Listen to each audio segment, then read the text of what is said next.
I just kept looking at these stars, characters, and IP on YouTube with these massive audiences going, why aren't we treating them like franchises? We're Disney. Creator News. Welcome to Creator News, Tubefilter's investigative news show where each week we delve into a topic that affects you, the creator. Creator News is brought to you by Patreon, the platform that gets creators paid. This week on Creator News, we're talking about kids content. Kids! I don't know what's wrong with these kids today. Josh is the resident kids expert here at Tubefilter, well, because he has them. It's true, I have 2 kids, and on a daily basis, they might consume anywhere from 36 to 72 hours worth of screen time. Don't judge me, I'm doing my best. And you may or may not know this, but kids content on YouTube is very popular, like incredibly popular. It's also kind of controversial too. But let's tackle that popularity part first, because it is way, way, way bigger than you think. Creator News. When we think of the biggest stars on YouTube, we think lifestyle creators, vloggers, and gamers. Or maybe crossover celebrities like musicians or athletes or even talk show hosts. But if you look at our latest Tubefilter charts of the most viewed YouTube channels in the world, almost half of them are kids channels. Gamers and musical artists used to dominate these charts. Now kids content is the most popular vertical on YouTube. What is going on? Look at Cocomelon Nursery Rhymes, for instance. This past May, it was the first YouTube channel ever to reach 1 billion views in a single week. No wonder that little watermelon's smiling so much.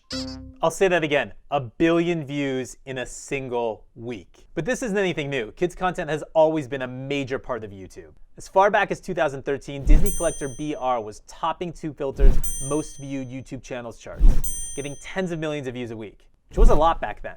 Known as the faceless toy-reviewing toddler whisperer, Disney Collector BR was the first massive kids content creator, pioneering a whole genre of toy unboxing videos. Which brings us to the current reigning kids content champion, Ryan Toys Review, now aptly rebranded Ryan's World. Ryan is a phenomenon. Inspired by popular kids unboxing channels like EvanTube HD, Ryan and his parents started Ryan Toys Review in 2015. By the end of 2016, he had already surpassed Justin Bieber and PewDiePie as the most watched YouTube channel in the world. And he was only just 4 years old at the time. Today, Ryan's World has grown from being an incredibly popular YouTube channel to being an incredibly successful business. His merch and retail sales did over $200 million in revenue last year. Ryan is no longer just a YouTube star, he is now a global franchise. How'd that happen?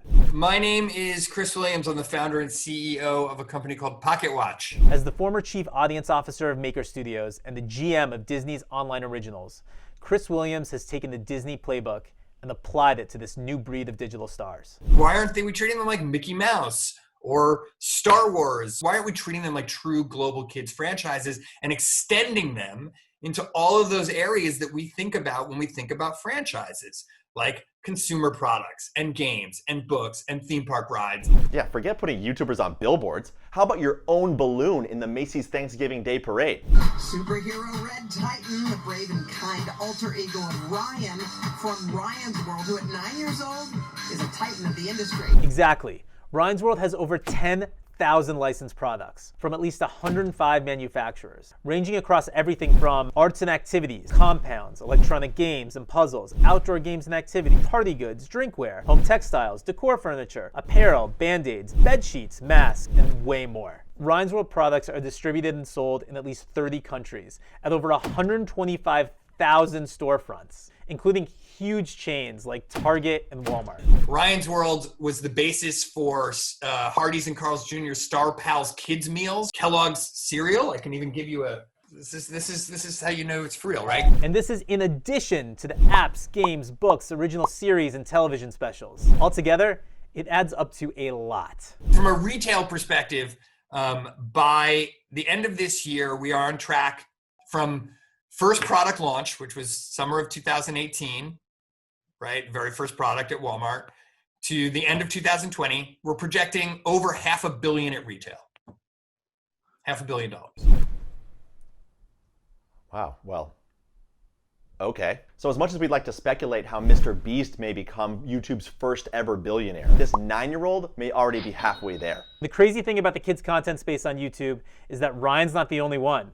There are a handful of kids content creators that are getting billions of views a month. Pocket Watch is also working with Kids Diana Show. She's getting 4.8 billion monthly views across all her channels and is poised to become the next massive global franchise. The success of some kids channels on YouTube can feel inspiring and honestly a little tempting, but that doesn't mean every parent should go quit their day job and start a channel with their children.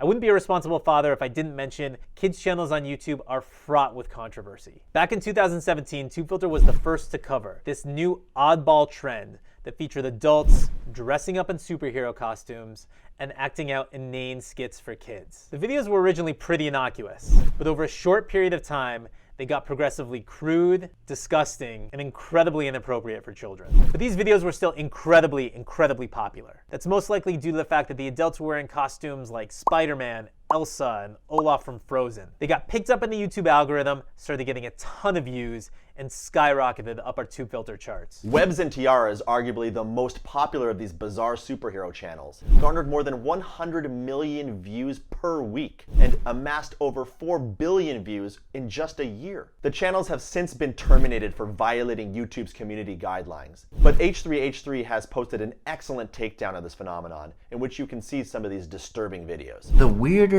the videos, the more successful they are almost. It's like the ones where Spider-Man's eyes are being torn out and, you know, Spider-Woman has an abortion and Hulk eats the fetus. Like, these are the ones killing it. As mainstream media began to report on child safety on YouTube, the phenomenon blew up into what is now known as Elsagate.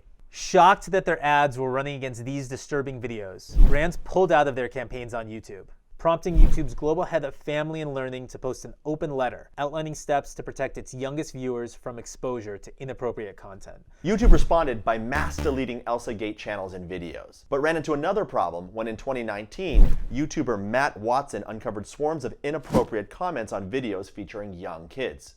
In an effort to stave off another adpocalypse, YouTube completely disabled the comments on tens of millions of videos featuring kids. And under scrutiny by the Federal Trade Commission over issues concerning child safety, it adjusted the YouTube algorithm and decimated kid-friendly creators' view counts. As you can see in this chart, Just for Kids was essentially obliterated when the tweak was implemented in July 2019. Since the initial tweak, YouTube had adjusted and refined its algorithm, bringing life back to many kids' channels. But before the end of the year, YouTube would suffer another major blow.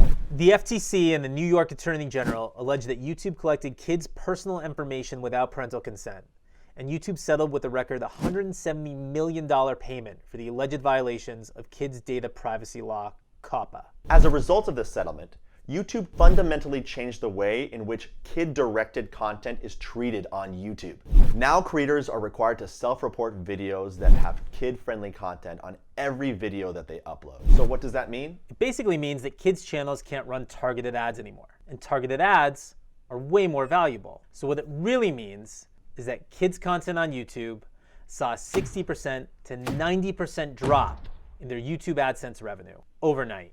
That kind of drop in revenue is obviously devastating for any kind of business. So where does that leave us? That leaves us with the fact that unless you are a massive YouTube channel that's making a ton of dough from YouTube AdSense, you need to seek out some alternative revenue sources. Big channels like Ninja Kid and Ryan's World can develop products and license their brand, but smaller channels can find other ways to make some money too. And for parents looking to protect their children, YouTube has developed the YouTube Kids app, which offers parental controls, curated programming, and filters to remove inappropriate videos. But according to a recent report from Common Sense Media, kids are still watching videos on YouTube that contain a lot of advertisements, violent footage, and have very little educational value. Nevertheless, it doesn't mean that all content on YouTube isn't actually good for kids. We need to understand the good also, right? And I can't tell you how many emails and stories we get, right, as Pocket Watch with our creators about the impact these real kids on YouTube become like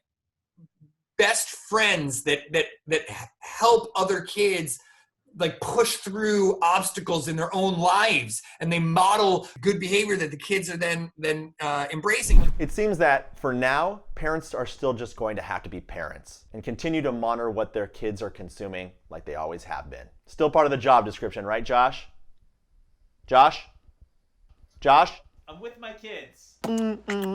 Creator News. Creator News would not be possible without our partnership with Patreon. Patreon helps you generate recurring income for your creative work by offering exclusive content and community to your fans. It's a great way to set yourself up for long-term success while rewarding your most loyal fans along the way. So check out patreon.com/creatornews and start changing the way your creativity is valued. What issues do you want us to talk about next?